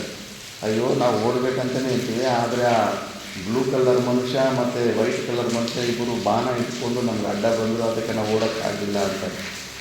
ಅಂದರೆ ತುಳಸಿದಾಸರಿಗೆ ಅದು ನನ್ನದು ನಿನ್ನದು, ಅವನು ಕಳ್ಳ ಇವನು ಅದೇ ಇಲ್ಲ, ಯಾರಾದ್ರೂ ನಮ್ಮದು ಕಳ್ತನ ಮಾತ್ರ ನಾವೇನು ಮಾಡ್ತೀವಿ, ಪೊಲೀಸ್ ಕಂಪ್ಲೇಂಟ್ ಕೊಡೋಕೆ ಹೋಗ್ತೀವಿ. ಆ ಭಾವನೆ ಇರೋದಿಲ್ಲ. ಅಲ್ಲಿಗೆ ಹೋಗಬೇಕು, ಸಾಧನೆಯಲ್ಲಿ ಆ ಮಟ್ಟಕ್ಕೆ ಹೋಗಬೇಕು. ನಮ್ಮವರು ಬೇರೆಯವರು, ನಮ್ಮ ಆಶ್ರಮದ ಭಕ್ತರು ಬೇರೆ ಆಶ್ರಮದ ಭಕ್ತರು ಇವೆಲ್ಲ ಏನೂ ಇರಬಾರ್ದು. ಎಲ್ಲರೂ ಪರಮಾತ್ಮನ ಮಕ್ಕಳು, ಅಮೃತಸ್ಯ ಪುತ್ರ ಆಗಬೇಕು. ಆ ಮಟ್ಟಕ್ಕೆ ಬೇರೆ ಬುದ್ಧಿಯನ್ನು ತೆಗೆದುಕೊಡಬೇಕು. ಎಷ್ಟು ಹೆಜ್ಜೆಗೂ ದೇವಿಯ ಸೇವೆ ಅನ್ಕೋಬೇಕು. ಪಾಲಿಗೆ ಬಂದದ್ದು ಪಂಚಾಮೃತ ಅನ್ಕೊತಾ ಇರಬೇಕು. ಆದ್ದರಿಂದ ಯಾವಾಗ ಆ ಥರ ನಾವು ಅನ್ಕೊತೀವೋ ಎಲ್ಲ ದೇವರ ಸಂಪತ್ತಿ ಅಂದಾಗ ಆವಾಗ ನಮಗೆ ಮೋಹ ಹೋಗುತ್ತೆ. ಇಲ್ಲ ಅಂದರೆ ಈ ಸ್ಥಳದ ಮೇಲೆ ಇದ್ರ ಮೇಲೆ ಮೋಹ ಬರಬೇಕಿರುತ್ತೆ. ಅದೇ ನೋಡಿ, ಬಾಡಿಗೆ ಮನೆಯಲ್ಲಿ ನಾವು ಎಲ್ಲಿ ಬೇಕಂದರೆ ಅಲ್ಲಿ ಫೋಟೋಗೆ ಮೊಳೆ ಹೊಡೆದ್ಬಿಡ್ತಾನೆ. ಆ ಮೊಳೆ ಹೊಡೆದಿದ್ದನ್ನು ಅವರು ನಿಜವಾದ ಓನರ್ ನೋಡಿಬಿಟ್ರೆ ಅವನಿಗೆ ಹೃದಯದ ಮೇಲೆ ಮೊಳೆ ಹೊಡೆದಂಗಿರುತ್ತೆ. ಅವನಿಗೆ ಗೋಡೆಗೆ ಏನಾದರೂ ಸ್ವಲ್ಪ ಡ್ಯಾಮೇಜ್ ಆಗುತ್ತೆ. ಯಾಕಂದರೆ ನನ್ನದು ಮನೆ ಅಂತ ಅವನಿಗೆ ಮೋಹ ಇರುತ್ತೆ, ಅವನಿಗೆ ಸಿಕ್ಕಾಪಟ್ಟೆ ನೋವಾಗುತ್ತೆ. ಆದರೆ ಬಾಡಿಗೆ ಮನೆಯಲ್ಲಿ ಬಂದಿರೋದು ಅವನಿಗೆ ಏನಾದರೂ ಮೊಳೆ ಹೊಡಲಿ ಏನಾದರೂ ಮಾಡಿ ಅವನಿಗೆ ನೋವೇ ಆಗೋದಿಲ್ಲ. ಇದು ಅಷ್ಟೇ, ಈ ಶರೀರನೂ ಬಾಡಿಗೆ ಮನೆ ಅಷ್ಟೇ, ಈ ಪ್ರಪಂಚವು ಕೂಡ ಅಷ್ಟೇ. ಸ್ವಲ್ಪದಲ್ಲಿ ನಾವು ಬಾಡಿಗೆಗೆ ಬಂದಿದ್ದೀವಿ ಅಷ್ಟೇ ಅನ್ನೋ ಭಾವನೆಯಲ್ಲಿದ್ದರೆ ಮೋಹ ಇರೋದಿಲ್ಲ. ನನ್ನದು ಶರೀರ, ನನ್ನದು ಮನೆ, ನನ್ನದು ಜಮೀನು ಅಂದ್ಕೊಂಡಿದ್ರೆ ಅವೆಲ್ಲ ದೂರ ಆದಾಗೆಲ್ಲ ಅವಲ್ಲಿ ಏನೇನೆಲ್ಲ ವಿಚಾರ ಆಗ್ತಿರುತ್ತೆ, ಅದರಿಂದ ನಮಗೆ ನೋವು ಬರ್ತಾ ಇರುತ್ತೆ. ಈ ಥರ ಅಂಥ ಮೋಹನ ಈ ಬಿಡಾಲನ ರೂಪದಲ್ಲಿರುವಂಥ ಮೋಹನ, ನಮ್ಮಲ್ಲಿರೋ ಮೋಹನ ತೆಗೆದುಬಿಡಬೇಕು. ಅದಕ್ಕೆ ದೇವಿಯ ಬಿಡಾಲನ್ನೇ ಕೊಂದಾಗ್ತಾ ಇದ್ದಾರೆ. ದೇವಿಯು 100 ಬಿಲ್ಲುಗಳು ಬಾಣಗಳನ್ನು ಸೇರಿಸಿ ದೊಡ್ಡ ಸೈನ್ಯವನ್ನು ಕೊಂದಳು. ಭಯಂಕರ ರಾಕ್ಷಸರನ್ನು ಶೂಲದಿಂದ ಇರಿದು ಕೊಂದಳು. ಎಡಬಲದಲ್ಲಿ ತೋರಿ ಮುಂದುವರಿಯುತ್ತಿರುವ ಶೂರರನ್ನು ಕತ್ತಿಯಿಂದ ಸಂಹರಿಸಿದಳು. ವೀರನಾದ ನಂದೀಶನೇ ಕೇಳು, 600 ಕ್ಷೋಣಿಯಷ್ಟು ಮಾಂಡಲಿಕ ರಾಜರು ಮೊದಲಾಗಿ ಧೈರ್ಯವಂತರು ಶೂರರು ಯುದ್ಧ ಭೂಮಿಯಲ್ಲಿ ಮಡಿದರು. ಮೂಲ ಕಾರಣ ರೂಪಿಯೇ ಕಲ್ಯಾಣ ರೂಪಿಯೇ ಬಿಡಾಲನನ್ನು ಕೊಂದಿಯಾ ಎಂದು ದೇವತೆಗಳು ಆನಂದದಿಂದ ಚಿದಾನಂದ ಸ್ವರೂಪ ಶ್ರೇಷ್ಠ ಗುರುಗಳನ್ನು ಸ್ತುತಿಸಿದರು. ಹೀಗೆ 7ನೇ ಅಧ್ಯಾಯ ಪೂರ್ತಿಯಾಗುತ್ತೆ. ಫಸ್ಟು ಆ ಮೇಯ್ನು ಮಹಿಷಾಸುರನ್ನು ಕೊಂದಬೇಕಂದ್ರೆ ಅವರಿಗೆ 4 ಜನ ಏನಿದ್ದಾರೆ, ಅವರು ಮಂತ್ರಿಗಳು, ಸೇನಾಧಿಪತಿಗಳಿರ್ತಾರಲ್ಲ, ಅವರನ್ನು ಕೊಂದುಬಿಟ್ಲು.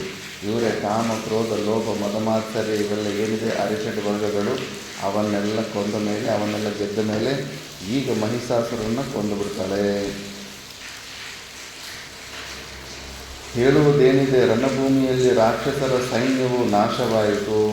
ಶಾಂಭವಿಯ ಆಯುಧಗಳು ಹೊಡೆತಕ್ಕೆ ಜೀವದಿಂದ ಉಳಿದವರು ಯಾರೂ ಇಲ್ಲ. ರಣಭೂಮಿಯಲ್ಲಿ ಕೆಸರು ಗಟ್ಟಿಯಾದ ರಕ್ತ ಮಿಡುಳುಗಳಿಂದ ತುಂಬಿತು. ಹೊಸ ರಕ್ತದ ನದಿಗಳು ಹರಿದವು. ದೇವಿಯ ಉಪದ್ರವಕ್ಕೆ ಶ್ರೇಷ್ಠ ಸೈನ್ಯವು ದಿಕ್ಕಿಗೆ ಓಡಿತು. ಮಹಿಷಾಸುರನು ಸೈನ್ಯದ ನಾಶವನ್ನು ಮತ್ತು ಚಿಕ್ಷುರ ಬಿಡಾಲರು ಮಡಿಸಿದ್ದನ್ನು ನೋಡಿ ಪ್ರಳಯ ಕಾಲದ ರುದ್ರನಂತೆ ಬಾಲವನ್ನು ಬೀಸಿ ಹೊಡೆಯಲು ಭೂಮಿ ಸಮುದ್ರ ಏಕಾಗಿ ಧ್ರುವಮಂಡಲಕ್ಕೆ ಹೊರಟವು. ಕೊಳಗದ ಪೆಟ್ಟಿಗೆ ಭೂಮಿ ಬಿಚ್ಚಿತು. ಕೋಡುಗಳ ಚಿಮ್ಮುವಿಕೆಗೆ ಭೂಮಿ ಚೂರು ಚೂರಾಗಿ ಮೇಲಕ್ಕೆ ವಿಶೇಷವಾಗಿ ಹಾರಿತು. ಮೂಗಿನ ಭಯಂಕರ ಉಸಿರಿಗೆ ಹರಿಹರರು ಸಹಿತ ಎಲ್ಲ ದೇವತೆಗಳು ಒಬ್ಬರೂ ಉಳಿಯದಂತೆ ಧ್ರುವಮಂಡಲಕ್ಕೆ ಹಾರಿದರು. ಅಷ್ಟು ಪವರ್ಫುಲ್ ಆಗಿದ್ದೀನಿ. ವೀರನೇ ಕೇಳು, ಕಣ್ಣುಗಳ ಕಿಡಿಗಳು ದೇವತೆಗಳ ಪಟ್ಟಣಗಳನ್ನು ಸುತ್ತವು. ಮೂಗಿನ ಉಸಿರಿನಿಂದ ಮಳೆಗಾಲದ ಮೋಡದಂತೆ ಹೊಗೆಯು ಹೊರಟಿತು. ಭಯಂಕರ ರಕ್ಕಸನಾದ ಇವನು ಮಹಾಮೃತ್ಯುವಲ್ಲದೆ ರಾಕ್ಷಸನಲ್ಲ. ಅವತಾರಿಕ ದೇವಿಯು ಹೇಗೆ ಯುದ್ಧ ಮಾಡುವಳೋ ಎಂದು ಹರಿಹರಾದಿಗಳು ಚಿಂತಿಸಿದರು. ಅಷ್ಟು ಭಯಂಕರ ರೂಪದಲ್ಲಿರ್ತಾನೆ ಅವನು ಮಹಿಷಾಸುರ. ದೊಡ್ಡ ಧ್ವನಿಯಿಂದ ಕೂಗಲು ದೇವಿಯ ಸಿಂಹವು ಎದುರಿ ಹಾರಿ ಬಿದ್ದಿತು. ದೇವಿಯ ಸಿಂಹ ಕೂಡ ಎದುರ್ಕೊಂಡ್ಬಿಡ್ತಂತೆ ಮಹಿಷಾಸುರ ಚಿತ್ರದಲ್ಲಿ. ಆರ್ಭಟಕ್ಕೆ ಪ್ರಮಥಗಣ ದೇವತೆಗಳ ಪ್ರಾಣಗಳು ಕುತ್ತಿಗೆಯಲ್ಲಿ ನಿಂತವು. ಹರಿಹರರು ಮಾತ್ರ ಧೈರ್ಯದಿಂದಿದ್ದರು. ಬ್ರಹ್ಮಾಂಡದ ಹೊಟ್ಟೆ ಬಿಚ್ಚುತ್ತಲಿತ್ತು. 1700 ಕ್ಷೋಣಿ ಸಂಖ್ಯೆಯ ರಾಜರು ಸಹಿತ ರಾಕ್ಷಸರ ಒಡೆಯ ಮಹಿಷಾಸುರನು 4 ದಿಕ್ಕಿನಲ್ಲಿ ಮುಟ್ಟಿದನು. 1700 ಅಕ್ಷೋಹಿಣಿ ಸೇನೆ, 18 ಅಕ್ಷೋಹಿಣಿ ಸೇನೆಯಲ್ಲೇ 80 ಕೋಟಿ ಜನ ತನಕ ಸತ್ತಿದ್ರು ಮಹಾಭಾರತದಲ್ಲಿ. ಈಗ 1700 ಅಕ್ಷೋಹಿಣಿ ಸೇನೆ, ಎಷ್ಟು ದೊಡ್ಡ ಸಂಖ್ಯೆ ಇರ್ಬೋದು, ಅಷ್ಟು ದೊಡ್ಡ ಸಂಖ್ಯೆ. ದೇವಿಯು ಹೆಡಮುರಿಗೆಯು ಕಟ್ಟಿ ಪರದೇವತೆಗೆ ಬಳೆಯನ್ನು ಬೀಸಿ ಹಿಡಿಯುವನೆಂದು ಆ ಭಯಂಕರ ಮನುಷ್ಯನು ಬಹು ಕ್ರೂರವಾದ ಬಿಲ್ಲನ್ನು ತಗೊಂಡನು. ದೇವಿಯ ಮೇಲೆ ಭಯಂಕರ ಸಿಡಿಲಿನಂತೆ ಬಾಣಗಳನ್ನು ಸುರಿಸಿದನು. ರಾಕ್ಷಸನ ಬಾಣಗಳನ್ನು ತಡೆದುಕೊಳ್ಳಲು ದೇವಿಯಲ್ಲದೆ ಹರಿಹರಿಗುಂಟೆ ಇಲ್ಲವು. ದೇವಿಯು ಅವನ ಬಾಣವನ್ನು ಕಡಿದು ಚೆಲ್ಲಿ ಪುನಃ ಬಾಣವನ್ನು ಹೊಡೆಯಲು ಬಿಲ್ಲು ನಿಶಾನೆ ಹರಿದು ಬಿದ್ದವು. ಕಬ್ಬಿಣದ ಅಂಗಿಯು ಒಡೆಯಿತು. ಕುದುರೆ ಸಾರಥಿಯ ಮಂಡಲಗಳು ಹೊರಲಾಡಿದವು. ಭಯಂಕರ ಉರುಳು ಹಗ್ಗವನ್ನು ತೆಗೆದುಕೊಂಡು ದೇವಿಯ ಹೆಡಮುರಿಗೆಯು ಕಟ್ಟುವೆನೆಂದು ಒಗೆಯಲು ಒಂದೇ ಹಗ್ಗವು ದೇವಿ ಸಿಂಹವನ್ನು ಚಕ್ರಾಕಾರವಾಗಿ ಸುತ್ತಿತು. ದೇವಿಯು ಅದನ್ನು 3 ಮೊನೆಯ ಕತ್ತಿಯಿಂದ ತುಂಡರಿಸಿದಳು. ಮಹಿಷನು ದೊಡ್ಡ ಢಾಲು ಕತ್ತಿಯನ್ನು ತಗೊಂಡು ಸಿಂಹಸಹಿತನಾಗಿ ದೇವಿಯನ್ನು ಹೊಡೆದನು. ಮಹಿಷನ ಹೊಡೆತವನ್ನು ತಪ್ಪಿಸುತ್ತಾ ಅವನನ್ನು ಗದೆಯಿಂದ ದೊಪ್ಪನೆ ಹೊಡೆದಳು.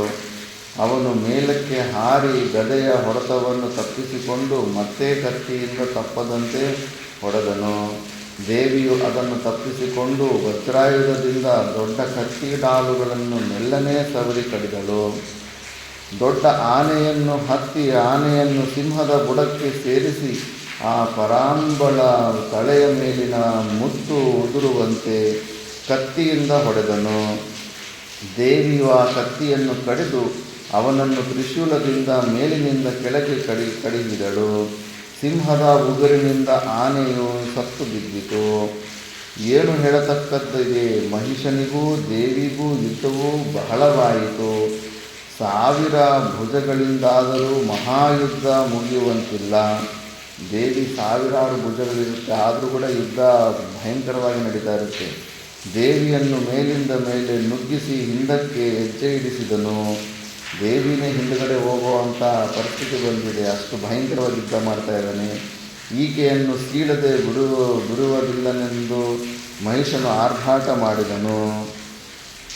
ಪರದೇವತೆಯು ಅನೇಕ ಬಗೆಯ ಕೊಡಲಿ, ಕತ್ತಿ, ಈಟಿ, ಗದೆ, ಚೂರಿ, ಬರ್ಚಿ, ಒಣಕೆ, ತ್ರಿಶೂಲ, ಸುದರ್ಶನ ಚಕ್ರ, ಈಟಿಯ ಗಣೆ, ಸರಳು, ದೊಡ್ಡ ಗದೆ, ಮೂರೇಣಿನ ಆಯುಧ, ಬಾಳು ಈ ಥರದ ಆಯುಧಗಳನ್ನು 1000 ಕೈಗಳಿಂದ ಹೊಡೆದು ಬೇಸತ್ತಲು ಸುಸ್ತಾಯಿತು. ದೇವಿ ಕೂಡ ಹೊಡೆದು ಸಾಕಾಯ್ತಂತೆ. ಮಹಿಷನು ಅತಿಶಯ ಭಯಂಕರ ಆರ್ಭಟಕ್ಕೆ ದೇವತೆಗಳು ಮೂರ್ಛೆಯಿಂದ ಎಚ್ಚರವಿಲ್ಲದೆ ನೆಲಕ್ಕೆ ಬಿದ್ದರು. ಅವನು ಕಿರ್ಚಾಡ್ತಾ ಇದ್ರೇ ಆ ಸೌಂಡಿಗೆ ಇವರಿಗೆ ತಲೆ ತಿರುಗಿ ಬಿದ್ದೋಗ್ತಾ ಇದ್ದಾರೆ ದೇವತೆಗಳು. ಯುದ್ಧವನ್ನು ಯಾರೂ ನೋಡಲಿಲ್ಲ. ಹರಿಹರರು ನೋಡುತ್ತಾ ಕೂಡಲೇ ದೇವಿಯನ್ನು ಮಹಿಷನನ್ನು ಹೊಗಳುತ್ತಿದ್ದರು. ಬಾಣದಿಂದ ಭೂಮಿ ಒಳ ಸೇರಿತು. ಶರೀರಗಳ ಮೇಲೆ ಬೀಳಲು ಕಿಡಿಗಳು ಹಾರಿ ದೇವಗಂಗೆಯನ್ನು ಸಮುದ್ರವನ್ನು ಬತ್ತಿಸಿದವು. ಬ್ರಹ್ಮಾಂಡದ ತುಂಬ ಉರಿ ಹೊಗೆ ಸುತ್ತರಿಯಿತು. ಮಹಿಷನ ಆರ್ಭಟವನ್ನು ಏನು ಹೇಳುವುದದೆ. ಮಹಿಷನು ಮತ್ತೆ ಕತ್ತಿ ಡಾಲುಗಳನ್ನು ತಗೊಂಡು ಪರದೇವತೆಯನ್ನು 50 ಹೆಜ್ಜೆ ಹಿಂದಕ್ಕೆ ಸರಿಸಿ ಆರ್ಭಟಿಸಿ ಸಿಂಹವನ್ನು 300 ಸಾರೆ ಸುತ್ತಿ ಎತ್ತಿ ಹೊಡೆದನು. ಸಿಂಹನ 300 ಸಾರಿ ಹಿಡಿದು ಹೊಡೆದಂತೆ. ಅವನ ಆರ್ಭಟವನ್ನು ಲಕ್ಷ್ಯಗೊಟ್ಟು ಕೇಳಿರೆಂದು ಸೂತನು ಶೌನಕರಿಗೆ ಹೇಳಿದನು.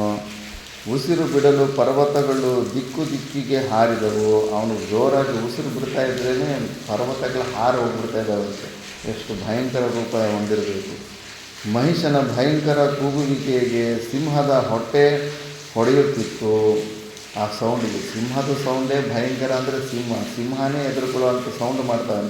ಅದರ ಹೊಟ್ಟೆನೂ ಪೀಸ್ ಆಗ್ತಾ ಇತ್ತಂತೆ. ಸಿಂಹದ ತಲೆಗೆ ಬಲವಾಗಿ ಹೊಡೆಯಲು ಸಿಂಹದ ಶಕ್ತಿ ಕಡಿಮೆಯಾಗಿ ಪರವಶವಾಯಿತು. ಪರದೇವತೆಯನ್ನು ಕತ್ತಿಯಿಂದ ಹೊಡೆದನು. ಇವರಿಬ್ಬರಿಗೂ ಆಯುಧ ಸರಿ ಕಾಣದೆ ಮೊನಕಾಳುಗಳನ್ನೂರಿದರು. ಅದರ ಪೆಟ್ಟಿಗೆ ಭೂಮಿಯ ತಗ್ಗಾಯಿತು. ನೀರು ಹೊರಟು ದೇವಗಂಗೆಯವರೆಗೆ ಚಿಮ್ಮಿತು. ಮೊಣಕಾಲಲ್ಲಿ ಕೈಗಳಲ್ಲಿ ಗುಡ್ಡಾಡ್ತಾ ಇದ್ದರೆ ಆ ಭೂಮಿಗೆ ಬೋರ್ವೆಲ್ ಆಗಿಬಿಟ್ಟಿದೆ. ಬೋರ್ವೆಲ್ ಥರ ಒಳಗಡೆಯಿಂದ ನೀರು ಮೇಲೆ ಬರ್ತಾ ಇತ್ತು. ಬ್ರಹ್ಮಾಂಡ ಒಡೆಯುವಂತೆ ಕೂಡಲೇ ಇಬ್ಬರೂ ಹೊಡೆದಾಡಿದರು.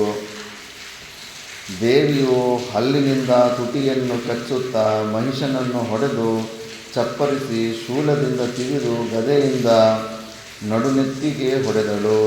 ಅರ್ಧಚಂದ್ರಾಕಾರದ ಬಾಣದಿಂದ ಅವನ ಕತ್ತಿಯನ್ನು ಕಡಿದಳು. ಅವನು ಮತ್ತೆ ಗದೆಯನ್ನು ತಕ್ಕೊಂಡು ವಿಚಾರಿಸಿ ಮಹಾಲಕ್ಷ್ಮಿಯನ್ನು ಹೊಡೆದನು. ದೇವಿಯ ದೇಹಕ್ಕೆ ತಾಗಿ ಕೇವಲ ಆಯುಧ ಮುರಿದವು. ಆದರೆ ಅವನ ದೇಹಕ್ಕೆ ತಾಗಿದ ಬಾಣಗಳು ಪುಡಿಯಾಗಿ ಭೂಮಿಯ ಮೇಲೆ ಉದುರಿದವು. ಯುದ್ಧದ ವಿಸ್ತಾರವನ್ನು ಯಾವನು ವರ್ಣಿಸುವನು? ಯಾವ ದೇವರನ್ನು ಭಜಿಸಿ ಶಕ್ತಿಯನ್ನು ಪಡೆದಿರುವನೋ ಮಹಿಷನಿಗೆ ಸಾವು ತೋರವಲ್ಲದ್ದು.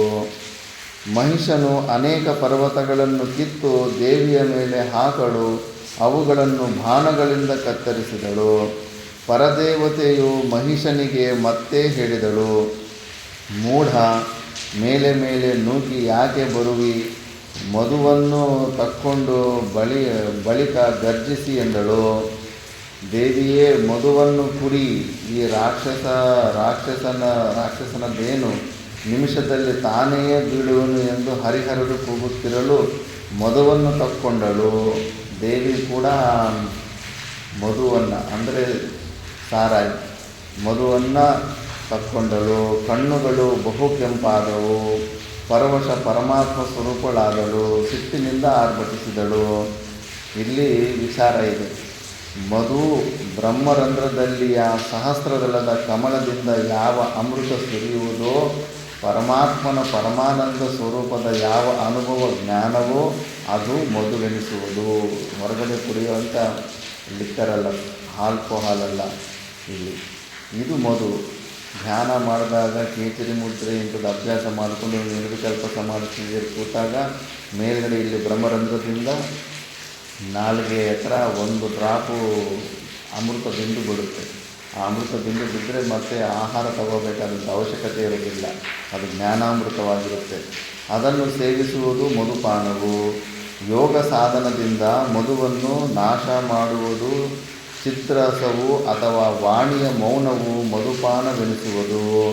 ಇದರಿಂದ ಮಧುವು ನಾಶವಾಗುವುದು.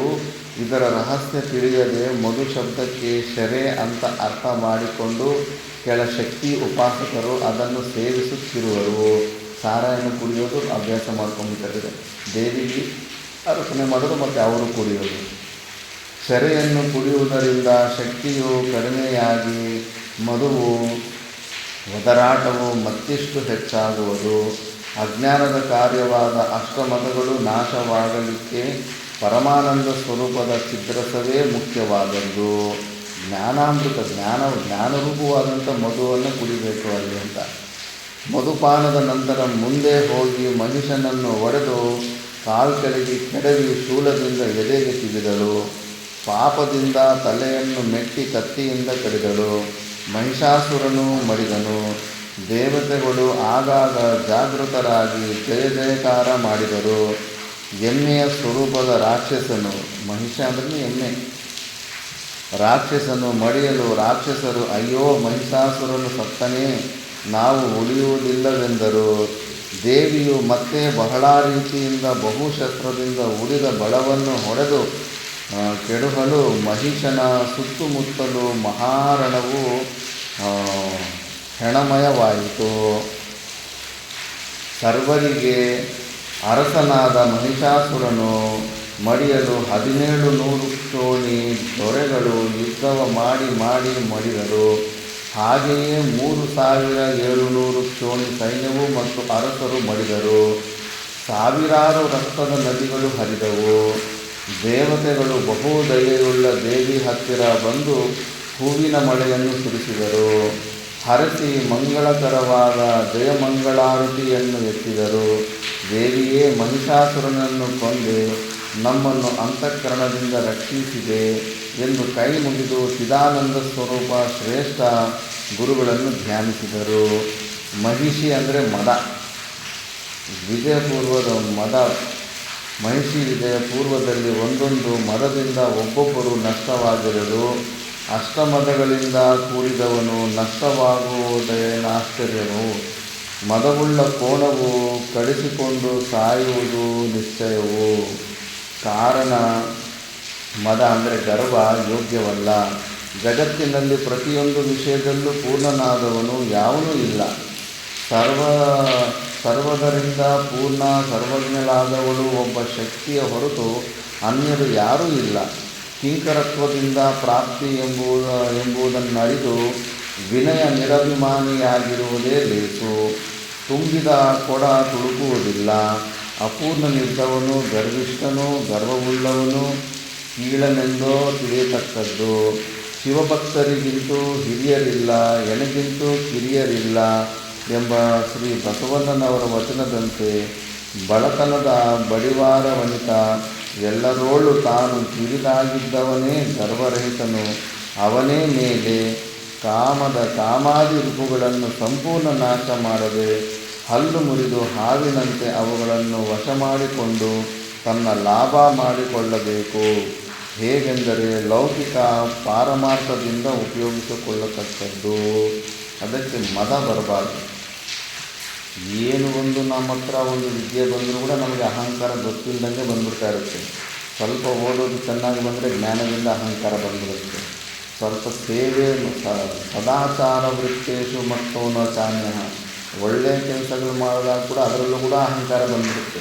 ನಾನು ಎಲ್ಲರಿಗಿಂತ ಹೆಚ್ಚು ಸೇವೆ ಮಾಡ್ತಾಯಿದ್ದೀನಿ, ನಾನು ಎಲ್ಲರಿಗಿಂತ ಒಳ್ಳೆಯ ತಪಶ್ಚರ್ಯ ಮಾಡ್ತಾಯಿದ್ದೀನಿ ಅಂದ್ಬಿಟ್ಟು ಇದರಲ್ಲೂ ಕೂಡ ಅಹಂಕಾರ ಬಂದ್ಬಿಡುತ್ತೆ. ಅದರಲ್ಲೂ ಕೂಡ ಮತ್ತೆ ಬಂದ್ಬಿಡ್ತಾರೆ. ಅದಕ್ಕೆ ಪ್ರತಿಯೊಂದನ್ನು ಎಲ್ಲರಿಗಿಂತ ನಾನು ಸಣ್ಣವನು, ದಾಸರು ನಾನು ಅನ್ನೋ ಒಂದು ಭಾವನೆ ನಮ್ಮಲ್ಲಿರಬೇಕು. ಅಹಂಕಾರನೇ ಮದ ರೂಪದಲ್ಲಿರುತ್ತೆ. ಆ ಮದಗಳು ಬಂದಾಗ ನಮಗೆ ಕಣ್ಣುಗಳು ಕಾಣಿಸೋದೇ ಇಲ್ಲ. ನಮ್ಮ ಒಳಗಡೆನೇ ಆ ಭಾವನೆ ಬಂದುಬಿಟ್ಟು ನಮ್ಮ ಶರೀರದಲ್ಲೇ ಬಾಡಿ ಲ್ಯಾಂಗ್ವೇಜಲ್ಲಿ ಅದು ಹೊರಗಡೆ ಕೂಡ ಕಾಣಿಸ್ತಾ ಇರ್ತದೆ. ಅದಕ್ಕೆ ಯಾವುದೇ ವಿಷಯದಲ್ಲಿ ನಾವು ಅಹಂಕಾರ ಪಡಬಾರ್ದು. ಮತ್ತು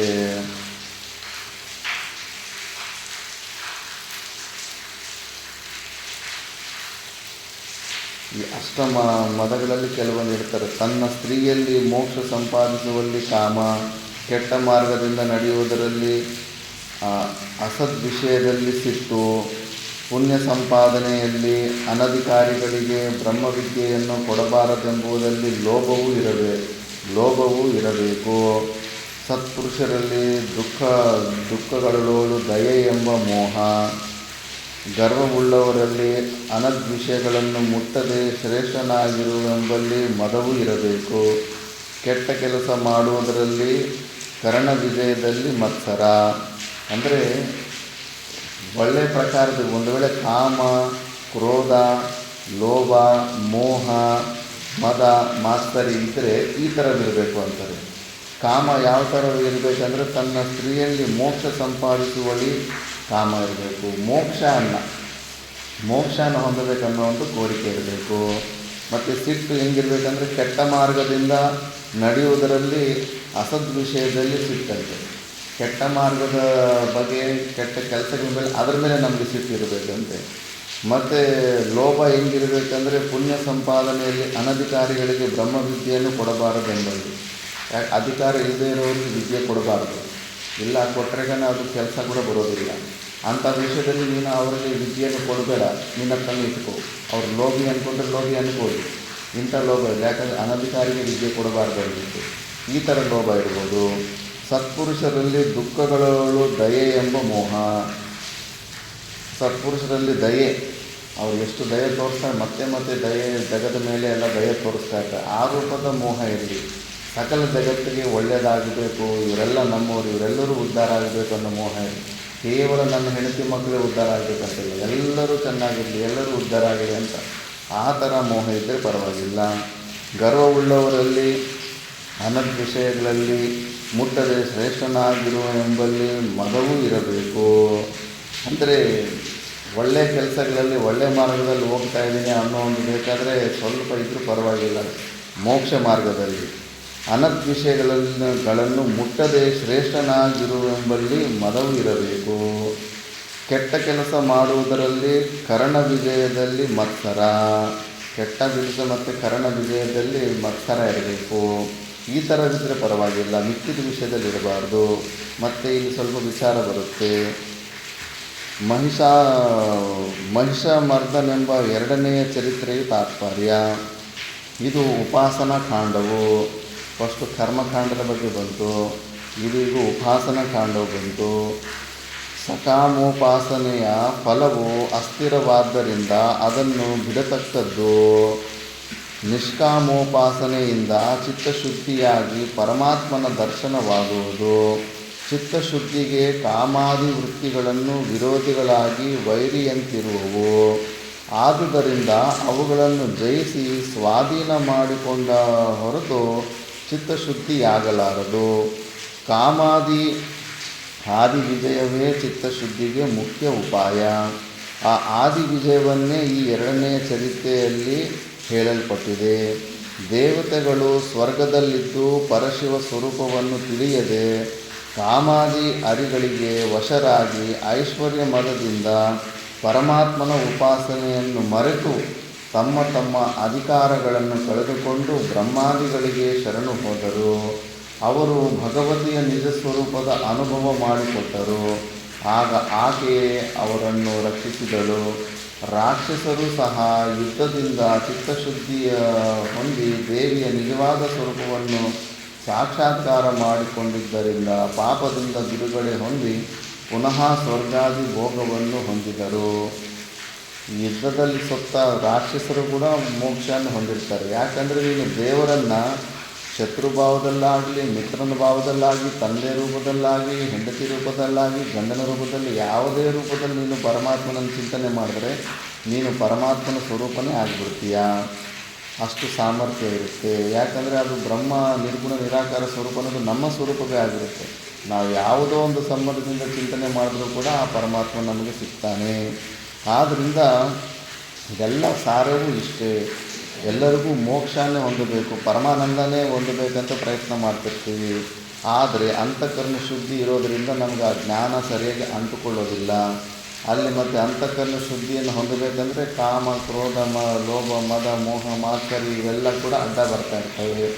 ಅದಕ್ಕೆ ಫಸ್ಟು ಅವುಗಳನ್ನು ಗೆದ್ದು ಅಂತಃಕರಣ ಶುದ್ಧಿಯನ್ನು ಹೊಂದಿ ನಿಷ್ಕಾಮ ಕರ್ಮಯೋಗ ಮತ್ತು ಉಪಾಸನೆ ಇವೆರಡು ಒಟ್ಟಿಗೆ ಯಾವಾಗ ನಾವು ಮಾಡ್ತೀವೋ ಆವಾಗ ನಮಗೆ ಅಂತಃಕರಣ ಶುದ್ಧಿ ಹೊಂದಿ ನಮಗೆ ಜ್ಞಾನ ಬರೋದಕ್ಕೆ ಅವಕಾಶ ಇರುತ್ತೆ ಅಂತ ಇಲ್ಲಿ ತನಕ ಸಾರ. ಇದು ಮಿಕ್ಕಿದ್ದು ನಾವು ನೆಕ್ಸ್ಟ್ ಕ್ಲಾಸಲ್ಲಿ ನಾಳೆ ಬೆಳಗ್ಗೆ ನೋಡೋಣ. ಓಂ ಪೂರ್ಣಮದ ಪೂರ್ಣಮಿದಂ ಪೂರ್ಣಾತ್ ಪೂರ್ಣಮುದಚ್ಯತೆ ಪೂರ್ಣಸ್ಯ ಪೂರ್ಣಮಾದಾಯ ಪೂರ್ಣಮೇವಾವಶಿಷ್ಯತೆ.